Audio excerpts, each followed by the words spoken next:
Welcome back, everybody, to a brand new episode of Last Call at McLaren's, the best damn How I Met Your Mother podcast on the internet. I am your host, Josh. That's right, here with my best bud, John. How you doing, man? I mean, it's been a few weeks. It has been a few weeks, man. This last month has been rough, man. We've both been going through some stuff. It's just like thing after thing, Like we talked last week for, the folks out there who actually listen and watch our show. We talked, not last week, but last episode, I should say, about stuff that had gone on and why we had been away for the amount of time that we were. And then, as you may have noticed, we were away again for a while because I literally, right after, I think the day after posting the last episode, came down with COVID. Yep. So I was down and out for a while there. Yeah, so it's not like we didn't want to bring you guys podcasts. We want to bring you quality and quantity, not, shit. I couldn't function. So, but here now, ready to talk some How I Met Your Mother. That's right. It's gonna be to the giz, yeah. It's gonna be good times. We're gonna be talking about season 2, episode 15, The Lucky Penny. Damn right, the Lucky Penny. This Lucky Penny, man, we have heard of this Lucky Penny before. It is a penny that had popped up previously in the season in Scorpion and the Toad. You get to find out about it first there, and not usually they go the other way, which I think is interesting. Usually we hear about something and they bring it back, they kind of go backwards into it. Whereas this one, it's like we got a little bit of it, and then now we're getting the full story of it, which I'm excited to talk about this one. All right, so Lucky Penny, like you said, season 2, episode 15, first aired on February 12th of 2007, right before Valentine's Day, folks. Directed by none other than Pamela Fryman, of course. We had the last 2 episodes directed by somebody different. Now we're back to Pamela Fryman. P. Fry, yes. If I ever get to talk to her, I'm going to call her P. Fry. That'd be hilarious. Then it was written by Jamie Ronheimer, who previously wrote Aldrin Justice. Justice. Yes, and they go on to write several episodes over the next few seasons, including Slapsgiving 2, Old King Clancy, Robots versus Wrestlers, and many others. I mean, those are some of our favorite episodes. I know, man. So I'm just like, yeah, this person, they knew what they were doing. They get our humor. Oh, absolutely. So the summary for this episode reads, Ted recounts events leading up to being too late for a flight. Barney runs the marathon in Marshall's stead. Lily and Robin camp outside a shop for a sale. Wow, that's probably one of the best synopses we've heard in a while. Yeah, it's definitely, it's not bad. It's a little light on details. Like they could have said, a bridal shop. They could have specified the New York City marathon. I'm just saying, guys, throw a little panache in this thing. Panache, salt, little pepper, little salt and pepper, little cumin. Yeah, we're keeping it on brand. For some kick. Keeping it on brand here. All right. So this episode starts off with future Ted. He's talking to the kids, of course, about destiny. And specifically about a certain trip he took to Chicago back in 2007. So we flash back to 2007, which is what at the time when we were watching this would have been the present day for us. Ted and Robin are racing around through the airport trying to make it to their flight. Future Ted reveals that he has been being headhunted for a big job there in New York City, and they are flying him out for the final interview at their corporate headquarters in Chicago. So this is what they're there for. They're trying to catch a flight to Chicago, to Chi-Town. There it is. The Windy City. The Windy City. The Bears, all that. They finally reach the doors to their flight, but the lady there has said that the flight has already been boarded. The doors are closed. She will not let them on. I like Ted's response, though. It's a door. If it gets shut, you could probably open it. Mm-hmm. Yeah, there's some good lines in this episode. So the lady, she said after first, Robin almost ruins the whole thing. She starts talking to the lady. She's like kind of like mocking her in a sense. Kind of. Like essentially saying like, did you grow up thinking you were going to want to, be doing this type of job? And I'm just like, geez, Robin, you maybe keep it to yourself a little bit. Right. But it got me thinking, John, what did you want to be when you grew up? When you were a kid? Yeah. And I mean, that is something you did do for a while. I did do for a little bit. For those of you who don't know, actually, is it still sitting here? Because I think it is. It is. Is as if it was planned. I was a firefighter for a little bit back in like the 2000s, early 2000s. Yeah, that was what I wanted to do though, and mainly it was something I wanted to do when I was a kid. And then when I was in high school, the 2001 played a major factor in me wanting to become a firefighter. And I did it for a little bit, and I realized it wasn't the reasons why I wanted to be a firefighter were not the right reasons to want to be a firefighter. So I stopped doing it. That's fair. It's good that you can recognize that. Well, I mean, being the thrill seeker I was in the early 2000s, running into a burning building sounded amazing. That's fair. I didn't really give a shit about who was in there or, the reason why a fire happened. And those are all big key components. That's true. What about you, though? What did you want to be? There were a couple of things. The earliest one that I can remember is a paleontologist. The movie Jurassic Park was a big thing for me. It was my favorite movie for a long time. It's still my number 2. And dinosaurs were a thing that I absolutely loved. And for a long time, I wanted to be a paleontologist. That is interesting. Yeah. Because when we met, I remember what you wanted to do was go into the Air Force and be a fighter, like a pilot. Yeah, I wanted to do that. I wanted to be an astronomer. Then I wanted to combine those two so I could go work at Area 51. So wait, so you said Jurassic Park's your number 2 all-time favorite movie. Mm-hmm. Does The Matrix still hold the number 1 spot, or has that been replaced over the years? No, man, you should know what my number 1 is. Oh, yeah, no. Gone in 60 Seconds. Yeah, there it is. No, I'm like, The Matrix. But no. The Matrix was there for a while. Well, yeah, but I mean, Gone in 60 Seconds is just so much better. I mean, I do love that movie. Absolutely. I know a lot of people may disagree, but I love that movie. Probably going to lose some audience. They're like, this guy has no taste. I mean, you didn't for like 2 weeks. That's true. It's different taste. I don't know if COVID affects my movie tastes. I think that'd be interesting if it did, though. You're like Wolf of Wall Street is the greatest Scorsese movie ever. I mean, I dig it. It's long though, man. That movie is long. It is. And Margot Robbie's in it, man. And I mean, she's a fox. Yeah, man. And you can't go wrong with Leo. He's a damn good actor. What? You crazy. You just about as crazy as Robin over here, almost wrecking everything. I know. But it all comes back to Ted in the end. That's and true. You know what they say? Everything happens for a reason. That's very, very true. Ted does wind up revealing the reason why they are late, and it's because he had to go to court to be sentenced for jumping a subway turnstile. Yep. Now, I have never actually been on the subway. I have been in the subway station before in New York, but never on it. I ran through it one time. Did you jump turnstile? I did not. I didn't have to go through that part of it. But I saw a turnstile. Ooh. Yeah. From people that I've heard who have went to New York City, they will tell you that the turnstiles they're junk. Yeah.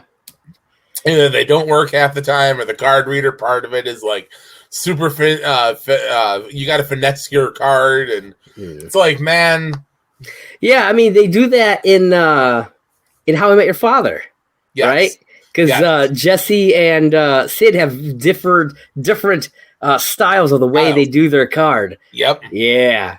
So, yeah, I mean, you're right. Yeah. Look at it just like that. You have to finesse it in certain ways, yeah. I mean, or you can just go all Ted Mosby and just jump it. Oh, yeah, but we'll get there. So as Robin and Ted are talking, they're kind of waiting to hear about the plane. She says that this is all Barney's fault. And then we jump back a few months earlier, and we're at the bar. Ted and Robin are in the booth. Lily and Marshall walk in, and Marshall is on crutches because he broke his toe. That's right. And apparently, he says this, it's the first time he's ever broken anything. And then he says he's never been sick, which to me, I was like, that's crazy. So I honestly don't remember whether or not this is contradicted at any point throughout the show. But I'll tell you what, John, I am going to be keeping my eye open. I thought about this. I can't remember ever them touching on Marshall being sick on the show. Yeah. And the only other thing that ever comes up that like goes along with this is Marshall versus the Machines. Because they talk about how he felt indestructible, like he was unstoppable. Yeah. I don't ever remember them mentioning Marshall being sick. Yeah. I don't ever remember him having a moment where like he breaks anything again. The only thing that comes close is the episode where there's the lapse in insurance after he loses his one job and they're afraid that he's going to get hurt. And then he boogie boards. Yeah. But I can't ever remember Marshall having a moment where he's sick or has any problems. But the boogie board thing happens after this. So really, he could get hurt at any point. It doesn't matter now since he's already been hurt. True. You know, but yeah, I'm going to be keeping my ears and eyes open for if they ever talk about the past and whether or not he ever has gotten sick, because I don't remember ever catching that. So I thought that was kind of interesting and crazy because they're like 30. Yeah, and you've never been sick. I wish, man. I mean, maybe it's something in that Minnesota water. Right? I mean, they're out there playing Basque ice ball. You know, it's freaking negative degrees out there, probably. Probably eating loads of mayo. So I mean, they're hardy folk up there. That's what we're doing wrong. We're not eating a lot of mayo. They are hardy folk up there, John. Hardy folk. Hardy har. That's right. So because of this broken toe, Marshall is bummed because he's been training so that he could run the New York City Marathon, and now he won't be able to. As they're talking about it, Barney walks in and sits down with them and starts mocking Marshall for saying that he has been training for it. He says, "You don't train for a marathon. You just run it." You just run it. And then he gives his instructions for running a marathon. Step 1, start running. Step 2, there is no step 2. There is no step 2. And what I love about this is this little like mini scene here foreshadows what we're going to talk about in Barney's blog later on. That's awesome. Yeah, it ties into that. Which I will say this, because this episode happens before like Lord of the Rings memes were a thing. But you know how like there's the one of Aragorn and he's doing the one simply doesn't walk to Mordor? Yeah. One simply doesn't train for a marathon. I need to see this meme now. Oh, I'm going to work on that. Keep an eye out on the Instagram. I'll be posting that there. Oh, Fair enough. That's right, folks. In case you didn't know, we now have an Instagram. We have an Insta. And a Patreon. So go check it all out. Last Call HIMYM on all the social. To all the platforms. Yeah. Gotta keep it simple. KISS, right? Keep it simple. My favorite man in the world. That's right. So Marshall tells him that if he wants to prove it, he's going to bet him $50 so that he can take his place in the marathon. Which I love Barney's reaction because Barney's like, "You'll bet me like $10,000." Yeah, he's like $50. How about 10,000? And Marshall's like, "You have a gambling problem. You're going to accept 50." Yeah, he's like, "Oh, do it." I love that. I love that he just plays on his addiction to get him to do this because he doesn't think he's going to be able to do it. He thinks it's an easy fit. Marshall thinks it's an easy $50. You know, I mean, in all fairness, I mean, yeah, still was worth $50. That's true. It does wind up being worth the $50. But honestly, yeah, I wouldn't think that he'd be able to do it either. You know what I mean? I mean, I will say this: Barney's in amazing shape. It doesn't shock me. I know, but it's 26.2 miles, man. That's crazy. You're crazy. It takes hours of just running. I mean, some people can do it.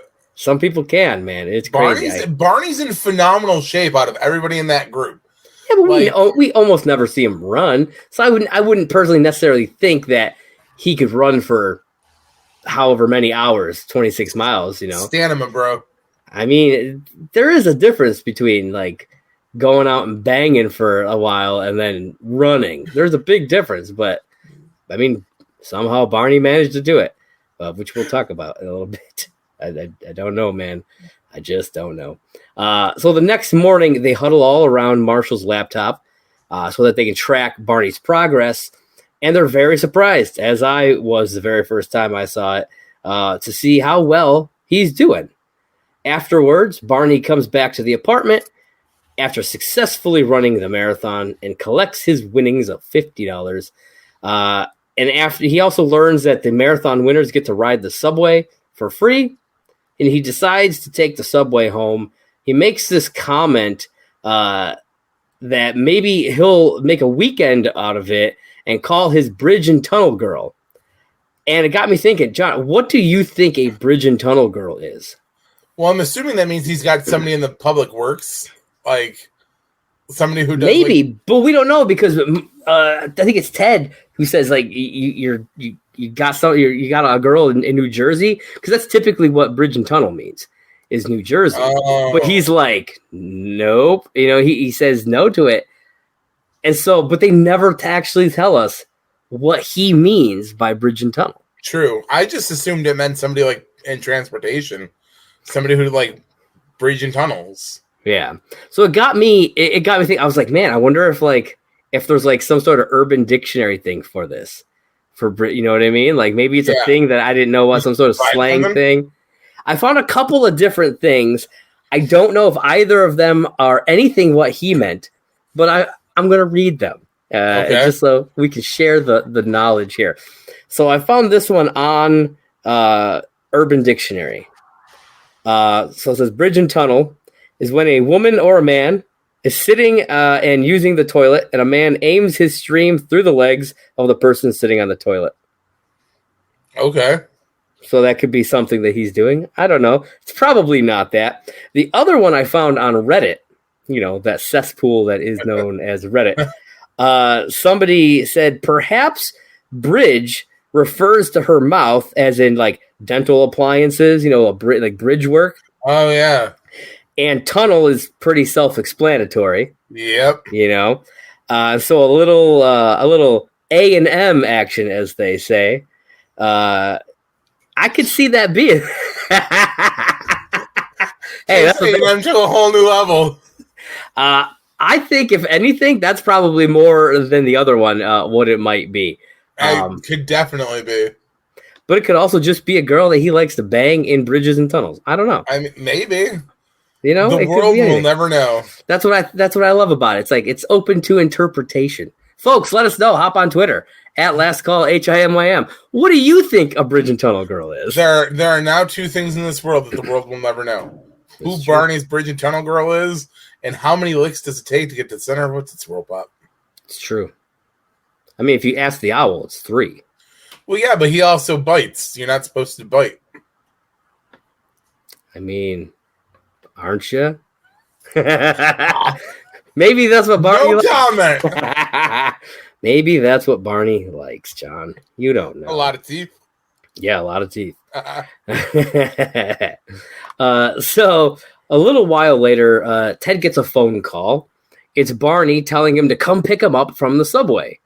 So Barney explains that while he was sitting on the subway, his legs died.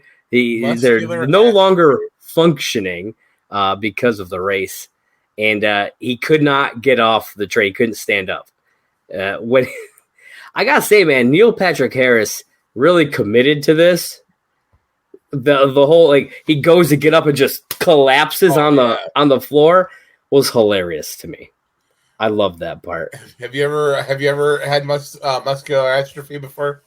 Shit sucks. I mean, not so much so that I completely collapsed to the floor, but I've definitely fell into a wall like getting up, like, from in the bathroom kind of a thing. You're sitting there way too long. Yeah. The leg falls asleep and shit, and you get up, and then you granted, if there wasn't a wall there, I probably would have collapsed to the floor, to be honest with you. Fair. So, other than that, no, I mean, what about you? I assume you have? Oh, yeah. Yes? Okay. Yeah. It's same situation. I was in the bathroom way longer than I should have been, not paying attention to things, and then when I went to get up, dead leg kicked in, and I was not able to catch the wall in time and fell into my bathtub. Oh, God. Which you've been in my bathroom, so you know how close proximity that is. That's true. And it was just kind of like a boom, I fell in, and then I had to call my sister to be like, hey, I'm in my bathtub. And then she comes in and you're like, the gentleman. I'm just laying there. I'm like, really, it's not as bad as it looks. I'm okay. Can you just help me get out? Oh, man. That's good times. It's a great time. Oh, shit. And so his legs are so dead that he can't even get up to give his seat to some people that are coming onto the train, including an old lady, a pregnant lady, an injured kid. And it kind of makes him look a bit like an ass. The old lady even calls him a douche. And to me, like at first, I'm like, yeah, it's funny because like we know he can't get up. But I'm sitting there like, well, none of them seemed to have asked anybody else. They just beelined it straight for Barney. And my thought was like, well, you could have easily, like, they all just stand there. Like, the old lady calls him a douche and walks up. And the other two they just stand there. They don't bother to ask anybody else. But then I was wondering, what are your thoughts on being expected to give up your seat in a situation like that? Because I don't know. I'm a little torn on it. Well, I agree with you. And I get the point that they were trying to make, like, Barney's this young guy, let's ask him to give up his seat. But again, 3 different people walk up to him. And if he'd have given up his seat, the first one to come up is the pregnant lady. Yeah. And then the old lady. So hypothetically, he would have given his spot up to the pregnant lady. Is the grandma going to kick the pregnant lady out of the fucking seat? Yeah, right? Seriously. And it's just like, I understand if you choose to give up your seat. Yeah. But But to be expected to do it? I don't know how. I don't know. I don't feel good about that. I don't know. See, I'm one of those people that I probably would be polite enough to give up my seat, but to be expected to do it, I might sit there out of spite.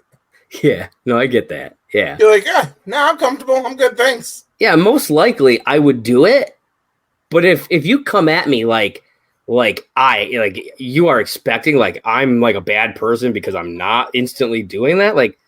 Nah, fuck you. I'm probably just gonna sit. I'm probably just gonna 100%. I agree with that. Yeah, and it's definitely one of those things where, like you said, I don't know that I would give up my seat for somebody like that. Yeah, like that old lady ain't getting my seat after that. You know what I mean? The way she acted. I probably wouldn't give up my seat to her either, especially after her calling me a douche. Yeah, like sorry, nope. Yeah. Now Barney could have explained why. Well, and that's the thing. He could have easily been like, I'm sorry. I ran a marathon. My legs are dead right now. I mean, he could. There's a bunch of ways it could have played out, but yeah. Yeah. He could have just made himself just like collapse on the floor again. Like, see? And then he climbs himself back up in there.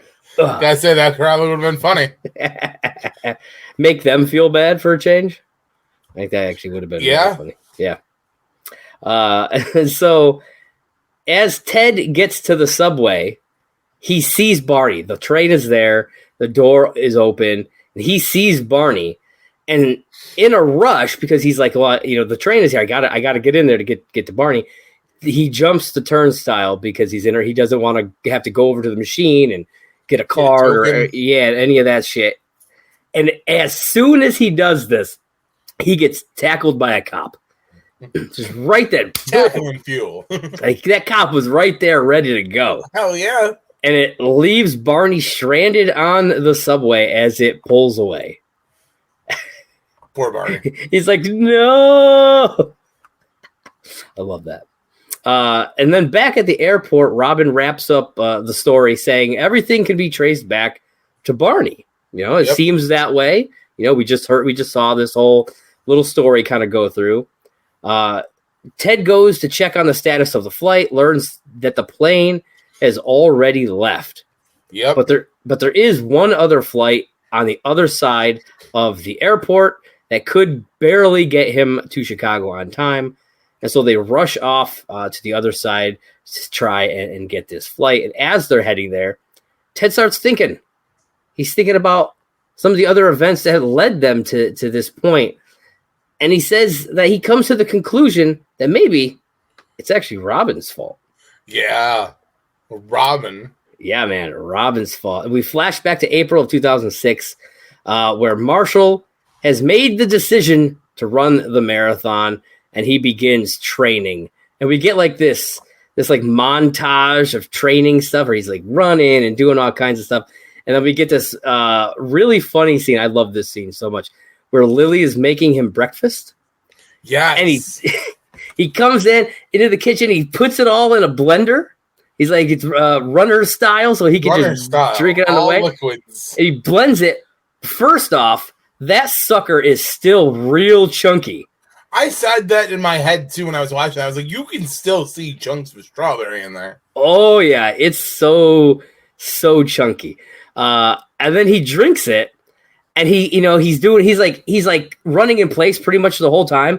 And so he turns around, he runs and heads towards the door and just like turns and beelines it straight to the bathroom, where he just throws it all up. And I don't know what it is about that scene, but it made me laugh every time. Every time, man. It's a good scene. I think it's just the way that Jason Segel, he's doing this thing, but like he doesn't stop. He's like almost at the door and he just goes. He doesn't run any faster. Nope. He just goes to the bathroom when you know exactly what's about to happen.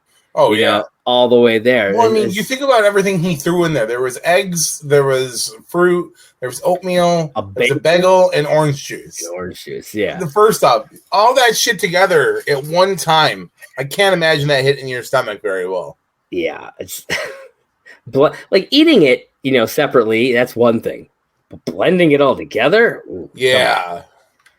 No, thank you. I know that it all goes to the same place, but. It still has to pass through my taste buds first. Well, let me put it to you like this. Do you remember? And this was years ago. Me and you went to a smoothie party, and the idea of the party was that everybody brought a blender, and then everybody made smoothies. Yes. Do you remember the pizza smoothie? What ended up not being an actual like smoothie, it ended up being more like a pizza puree, like a pizza puree dip. Yeah, it wasn't horrible. Wasn't the worst thing you'd ever tried, but it definitely wasn't something you were going to try again. Yeah, that was a great party. It was a great party. I miss those days, I gotta say. Shazad, I don't know if you're watching this, but you rock, bro. You rock. I hope you're still having also, funny parties. Side story about Shazad while we're talking about him. Josh and I once did it was Star Trek 2, the newer ones with Chris Pine. And we went to see Into Darkness, I think. Into Darkness. Yeah. Went to see it in the theaters, and we invited Shazad, who brought a bucket of Kentucky Fried Chicken. Yes, for some context, I used to work at a movie theater, and this was after hours. It wasn't just like, a regular showing. We're just walking in with a bucket of chicken. That would have been even better. That would have been way more impressive, but yeah, no. No, it was totally after hours, but still funny. Oh yeah, like man. We're like, if you want to bring snacks or something, go ahead. And he's like, okay. And he just shows up with like a 10-piece bucket. He's like, I got chicken. I got chicken, and I'm just like, okay, I'll eat some chicken. Man, hells yeah, man. That was a damn good time. It was a good time. So, we're still on Marshall. One day he comes home after he's, his training after doing a run, and he goes to put some petroleum jelly on his blistered feet and his nipples. I like how they can't use the actual name that most people call that. Yeah. Vaseline. Yep, Vaseline. Because Vaseline is a name brand. Yeah. So it's like Band-Aids, I think a lot of times they'll they still will use that, but there are plenty of times where they won't. Adhesive bandages. Yeah, you got any bandages? Like I've heard that lots of times in random shows.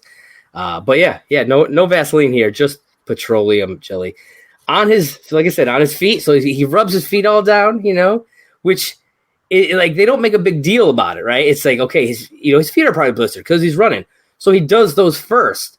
But it's him doing that causes what happens. Oh in like a minute. And then he starts doing. He takes his shirt off and he starts doing it to his nipples. And he's in the mirror. He's like complimenting himself, and he's just like rubbing it on his nipples and shit, which is hilarious. And then Robin walks in, freaks him out, and he slips because his feet are all jellied up in the bathroom. And this is how he breaks his toe. Want to know how he breaks his toe though in this process? Yeah, I don't know. He probably maybe slams it on something as he falls. Who knows? If anything, I would have thought he would have like hurt his head or something, Yeah, exactly. Because of how close he was to like the sink and shit, But because that bathroom ain't that big. He's a big dude, But yeah, apparently that's how he broke his toe. Marshall. Yeah, and she said, Robin says that she wouldn't have even been there if it wasn't for Lily. So like the buck is being passed around here. From Barney to Robin, the penny is being pushed. So they flash back to Ted and Robin. They're walking down the street. They're eating some hot dogs, and they pass by a line of women waiting for a wedding dress sale. Yep.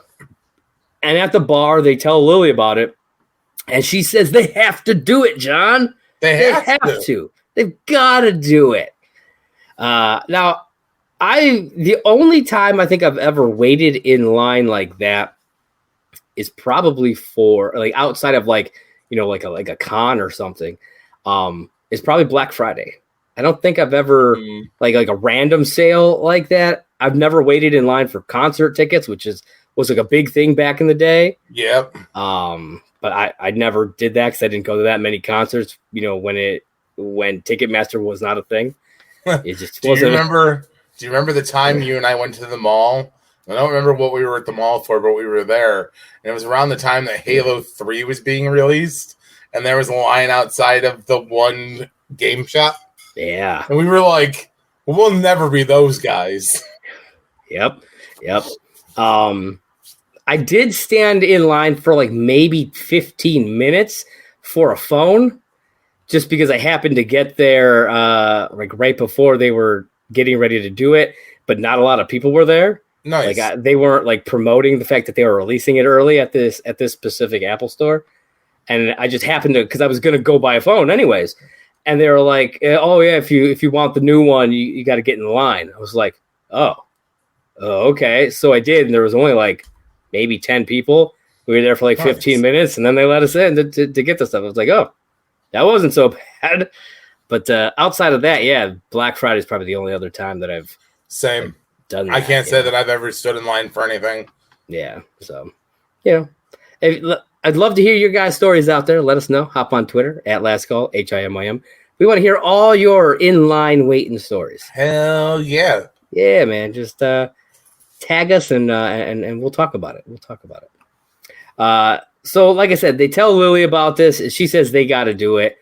So Robin and Lily wind up camping out for the wedding dress blowout sale, and they spend the entire night there with a car alarm going off in front of them for 8 hours straight. So I realized whoever does like special effects for like the car alarm and stuff, yeah, they hate this car alarm because there's like 3 different times this car alarm, specifically this alarm system, is referenced throughout this show. And every time they shit on that alarm system so bad. It's true. Yeah, it pops up again in Canning Randy, that episode, the season 6 episode. And then again in the season 9 episode, Night Vision. Yep. Yeah. Yeah, because they talk about how there's the one bridesmaid who, when she is in the middle of doing her thing, she sounds like a car alarm. Yeah.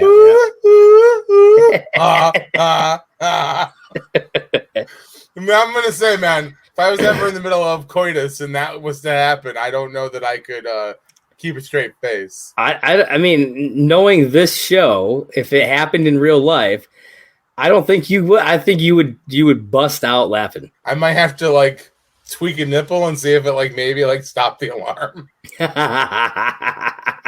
Like the fob's not working. Got to change the batteries on these things. Yep, absolutely. And because Robin was so tired from not being able to sleep all night because this douchebag left his car there and never turned his alarm off for 8 fucking hours, which I'll be honest, dude, I probably would have smashed that car at some point. Oh, like probably. Halfway through that? No way, man. I would have destroyed that car. I love how he comes out in the morning. He's all like, "Oh, morning, ladies." I'm like, fucking dick. Like, you didn't hear your car alarm going off? Yeah, I love that they just, all of them, just are pelting him with stuff, man. It's hilarious. He deserved it. Oh, yeah. I mean, he deserved a lot worse. Because 8 hours? Like, I get pissed off when there's a car, like, 2 parking lots over from where I am, at 11 o'clock at night, and it's going off for, like, 10 minutes. That gets under my skin. Hell yeah. To be right in front of it for 8 hours? No freaking way, man. That would have drove me nuts. I probably would have just vandalized the car. Yeah, so I'm saying that I would have destroyed that thing. They're like, I'm turning this off one way or another. It's a good song. Yeah. Yes, it is. And like I said, because she was so tired from not getting sleep, she decides to go and crash at Ted's place, and this is when she walks in on Marshall. So they wind up making it, Robin and Ted make it to the other side of the airport to where this other flight is. And they're waiting to see if there's any seats left on the flight. They're talking to the guy. He recognizes Robin, which I thought was recognizes cool. Robin. Yeah, I thought that was cool. At first, I'm not going to lie. I thought it was Jordan Peele. That's what I thought too, man. I was like, yo, is that Jordan Peele? Did he do like a randomly do an early episode of How I Met Your Mother? And I was like, no. Oh no, that's not it. Turns out though that guy is from Mad TV. Is he? Okay. Yeah, he's from Mad TV. I recognize him. I just don't know his name. That's really cool. But yeah, he was a nice guy. He obviously not with Ted as much, but with Robin. I get it. She made up for what she did earlier. She did. You know what I mean? She kind of ruined it with the first person, but made up for it with the second. And as they're waiting to see if there are, because he had to check with the flight attendants to see if there were any seats left on the flight, Ted remembers why they were eating hot dogs and walking down that street in the first place. And we flash back to Ted on the subway, and he finds a penny from 1939. 39. And he becomes a bit obsessed, John. Thinking this thing's going to be worth a ton of money. And he vows to take Robin out to dinner with whatever he makes from selling the penny. I love the comment she makes about it, though. Like, she's like, oh, man, it's a good thing that you could, still find a place to get a couple hot dogs for $1.50. Yeah. And I'm like... Yeah. Fucking just... I mean, he got 2 hot dogs for $1.50. That's a pretty damn good deal. That is. And really, it only cost him a penny. Really. That's true. That's what he had to start with. So that's a pretty damn good deal, I think. And so this is where he realizes that everything that has happened is actually his fault. Yep. It's all his fault. They unfortunately learned that there are no seats left on the plane, and Ted does not make it to Chicago for his interview. He does not get the job. Future Ted tells us that 3 months later, the guy who did get the job winds up getting transferred to Chicago. So if Ted had gotten this, he would have had to have moved and left New York. Yep, he would have had to have moved home. Yep. And he says that, because of this, it wasn't his destiny to get that job. Instead, it was his destiny to stay in New York, because if he hadn't, he would have never met the mother.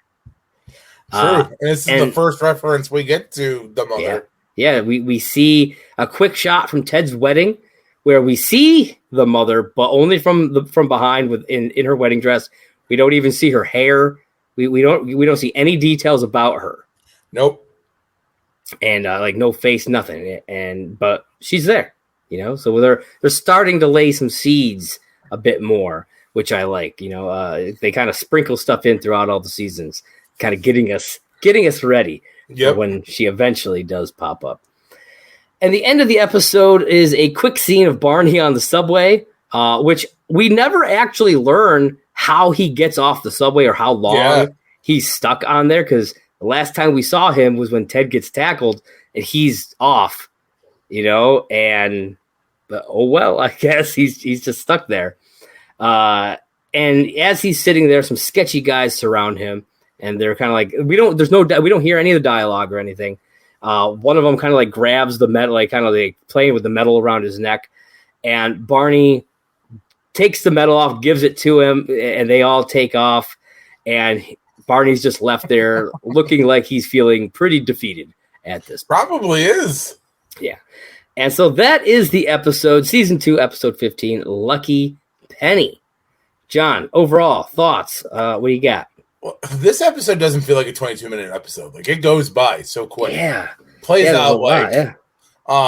But it's a great episode. Like I said, I forgot that this was early in the show. Mm-hmm. When I think of this episode, for some reason in my head, it's like season 3, season 4, not season 2. Yeah. So it's really cool to see like everything that happens. And like you said, it's the bring back of the penny, which usually they would have went the other way. We would have gotten this first and then how Ted found a penny. Yeah. So that's pretty cool. I like this episode though. Yeah, me too. I like we've talked about this before. I like the episodes where they kind of deviate from their normal structure. Yeah. And this one is very different from like the normal way they do their episodes.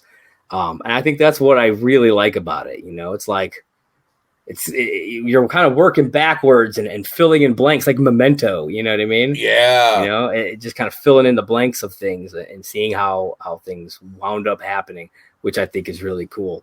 And I think they did a really good job. And as I talked about, the guy who wrote it goes on and writes some of our favorite episodes. Some of our faves, man, throughout this show. So it makes sense that he would write a damn good episode like this one.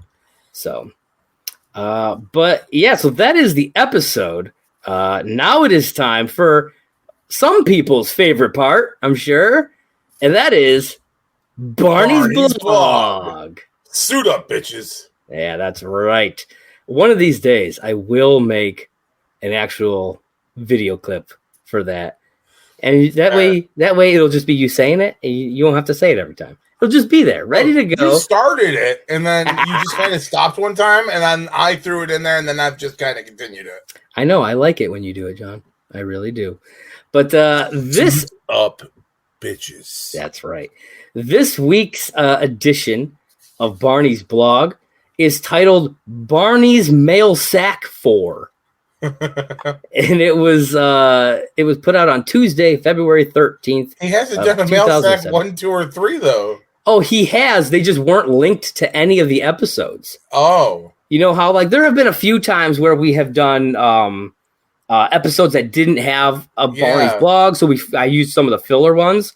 The mail sacks have all up to this point been filler ones. Oh. Yeah. And I didn't use them before because at that time, I think there were 2 of them. They were really long. Fair. Yeah. So I was like, I'll pick a different one. But this one is specifically linked to this episode, and it's not super long. So it works. All right.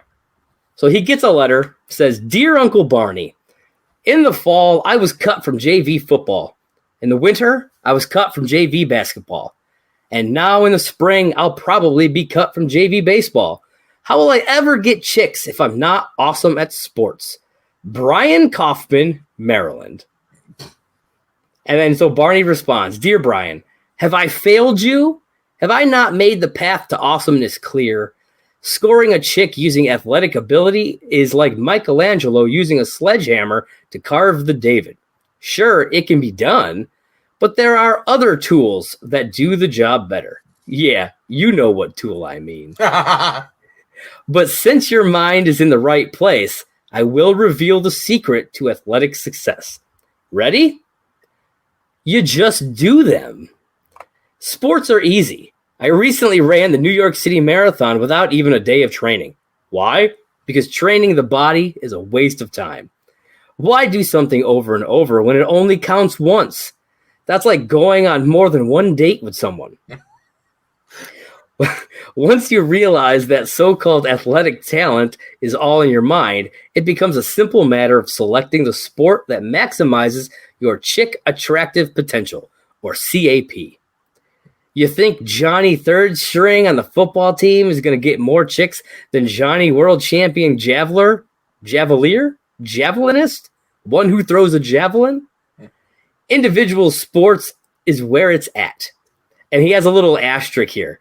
He says, notable exception, laser tag. Then he goes on, women are simple creatures. Too much movement makes it difficult for them to focus. Lend them a hand. Select a sport where the target is clear. You. Included below is a selection from my forthcoming self-help book, I'm going to teach you how to live. Good luck, Brian. The Barnacle. First off, I want this book. I wish they had released a book under Barney's name called I'm Going to Teach You How to Live.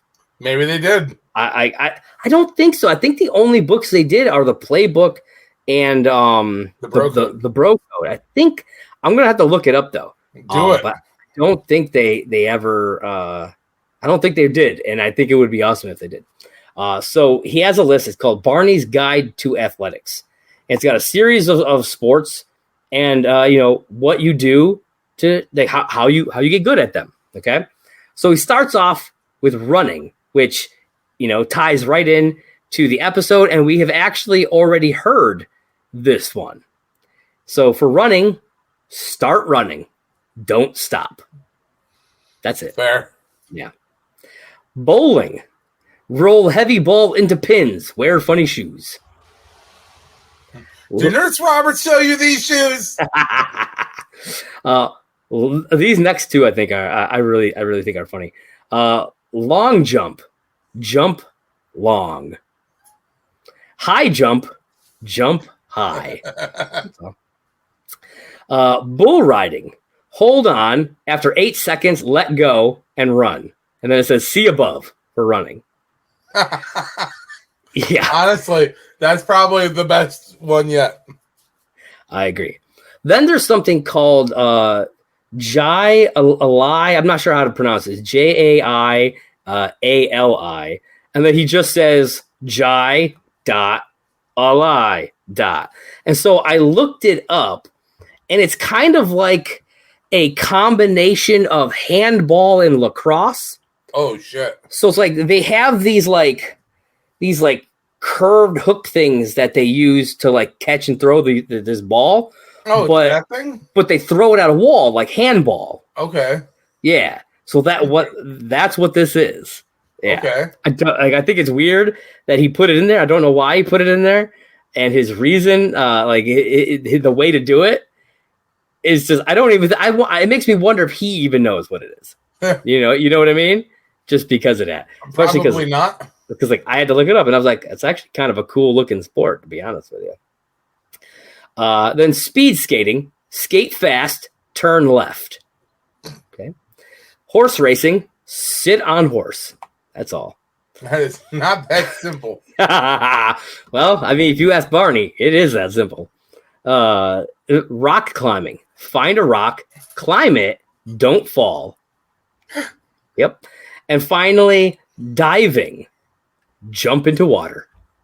That's it. Oh, shit. And that, folks, is Barney's blog for this week. Enjoy. I hope you enjoyed everything. Hope you enjoyed the episode. I hope you enjoyed the blog, because I enjoyed reading it, I gotta say. But is there anything else about the episode, about the blog, or just in life in general that you would like to talk about before we go? I don't think there is. That blog was pretty self-explanatory on this one. Yeah, it was good. I'm not much of an athletic guy. Wrestling was as far as I ever got as athletics went, but Tried playing football in high school, did not work. Same. I also had signed up for the basketball team, and then I never went to practice. I will say this: I've seen you play basketball.